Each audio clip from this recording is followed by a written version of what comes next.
Hey everybody, Greg Rice here in the bucket, Pawtucket, Rhode Island. And today we're going to talk about the crash of the market that's coming, right? And how fitting, I'm wearing my wonderful Matt Bates Movement Mortgage lending right there. Matt Bates, gotta love Matt Bates, right? Who doesn't love Matt Bates? If you don't like Matt Bates, let us know and we'll give you his cell phone number. Okay, so let's jump right into it. People are saying the market's going to crash. I'm waiting. It's going to crash, It's not going to crash. And I'll tell you why. It does not have the same symptoms as 2008. It does not. 2008, real estate market crashed. Boom. Lehman Brothers, bankruptcy. Largest one in history at the time. Out. Bailouts, panic, global recession. That is not going to happen. And the reason why is because the symptoms are not the same. The symptoms that existed back then are not what are available today as symptoms. They're not even available. So let me explain. First things first.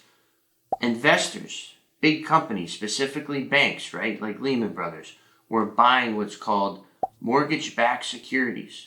Okay, they're buying these subprime mortgages that were a pool of people like you and me. Our mortgage gets put into a pile, right? Packaged up and sold to investors. Okay, and Fannie and Freddie Mae were writing these loans, so investors said, hey, these are government-backed loans, no risk, get a steady return, makes sense. But the problem is the predatory lending, the people that were writing these government-sponsored loans, we're giving them out like candy. People are getting loans on stated income, meaning you write down what you make. Oh, how much is that house? Yeah, I make $10,000 a month. Do I qualify? Thank you.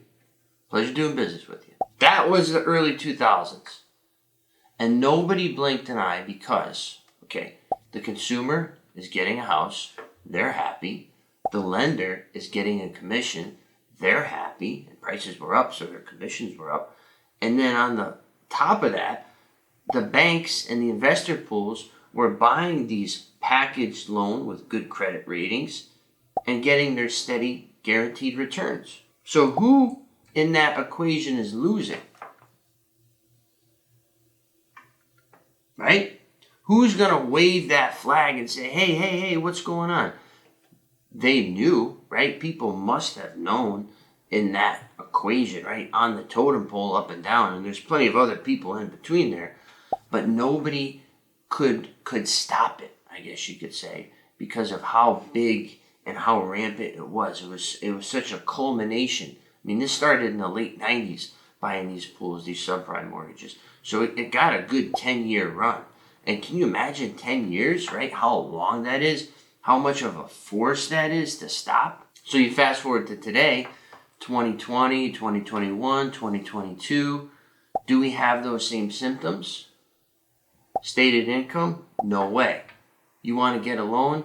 You need this many documents, right?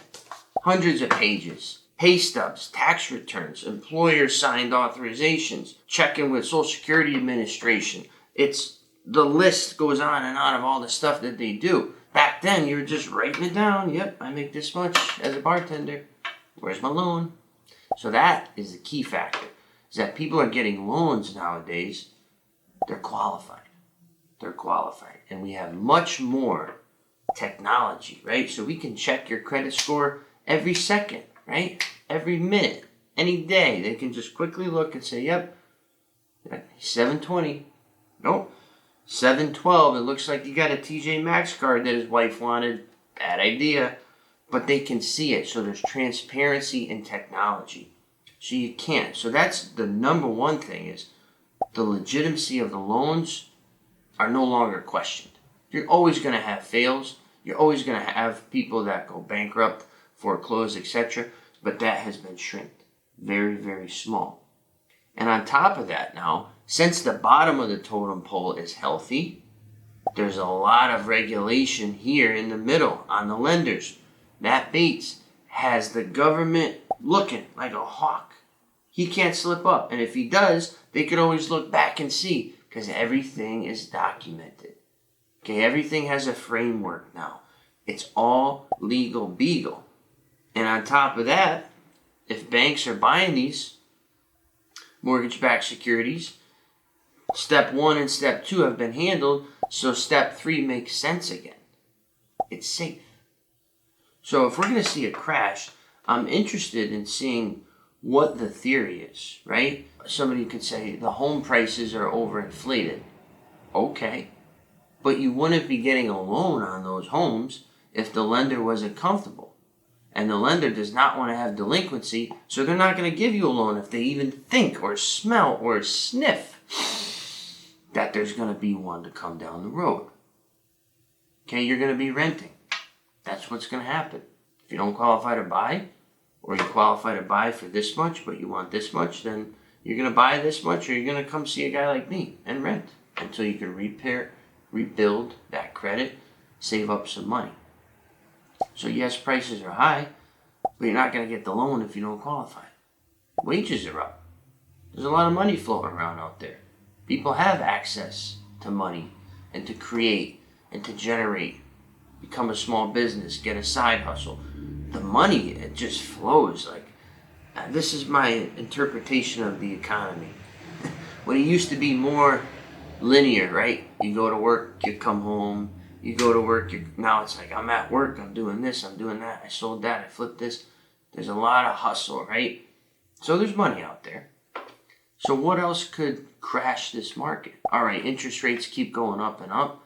That's going to stabilize the market. That's going to slow down the market. That's the problem right now, is that everybody's buying because there's so much money out there that it's driving up. The demand is crazy. So how do we do that? We make money more expensive. And then in turn, it slows down the demand. Okay, everybody cools off. Everybody gets a hobby.